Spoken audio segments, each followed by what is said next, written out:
Meanwhile, Nancy Pelosi was on Hillary Clinton's podcast. Now, I just learned that Hillary Clinton has a podcast, apparently. I don't know who would sit down and listen to a Hillary Clinton podcast, of all things, but I guess some people do. At least Nancy Pelosi does. And she was on the podcast talking about many things, but really focusing on the trauma that people in Congress suffered on January 6th during the riots. Let's listen to that.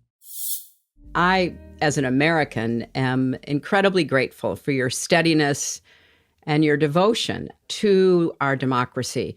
How are you holding up?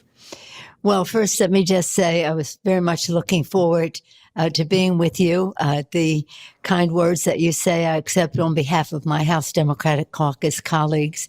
They've been so courageous, so steadfast, so patriotic, so committed to their oath of office. And they said at that point that they were storming the Capitol and the security just whisked away. Well, it was stunning. But now again, they are protective. And I thought, well, okay, yeah, I'll go with you because it's your job to make sure that I do. And I don't want to endanger anybody else. And I'm a target, So when we got in the car, I said, well, where are we going? Like to another room? No, we're going to an undisclosed location. When I hear talk of the trauma, that and they haven't stopped talking about how traumatic it was for them, this whole experience.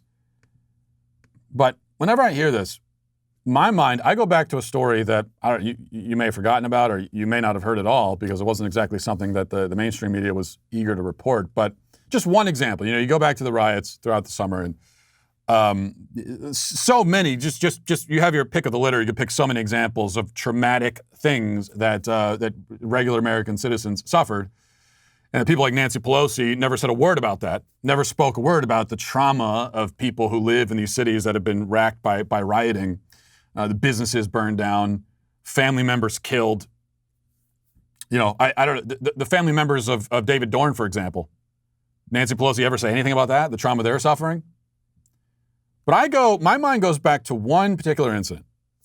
The Chicago Ronald McDonald House Cancer Center for Children. During the rioting in Chicago, which there was rioting all throughout the summer, right? During the BLM rioting, the cancer center was attacked by rioters. Okay, yes, they attacked a cancer center for children.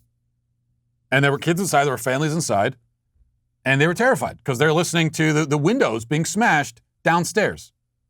Now just imagine that for a second. I mean, imagine you're a child and you're sick with cancer and then you hear this commotion outside, these unruly crowds. You hear the windows being smashed in your building. Imagine you're a parent of a child going through that. There was one young child, and we talked about this at the time. So maybe if you've been listening to if you've been listening to this show, you heard about this at least. One young child, Owen, I believe was his name, 2 years old, fighting stage 4 cancer, and he was supposed to go home to sell it for his birthday party that day. And he couldn't go home. He missed his birthday party. Now they celebrated it later, but he missed his birthday party that day because of the rioting outside. It was unsafe to leave the building. So I don't know. When I think about trauma that people suffered, emotional trauma that they suffered during rioting, I am much, much more concerned about those kids and many other children too affected by it. But even just that one case, I'm more concerned about their emotional trauma. Think about the emotional trauma they are suffering. That's something that they're going to remember in their nightmares, probably for the rest of their lives. I'm a lot more concerned about that than I am about the trauma, the emotional trauma of grown adults, powerful people, politicians in Congress. That's just me. I certainly reject the idea that we're supposed to be more concerned about that, about their trauma, the politicians. And what happened to them was so much worse. It was desecrating sacred ground and sacred people, apparently. I absolutely reject that. Listen, hit that subscribe button right now. Do it right now. I thank you for your compliance. It is somewhat appreciated.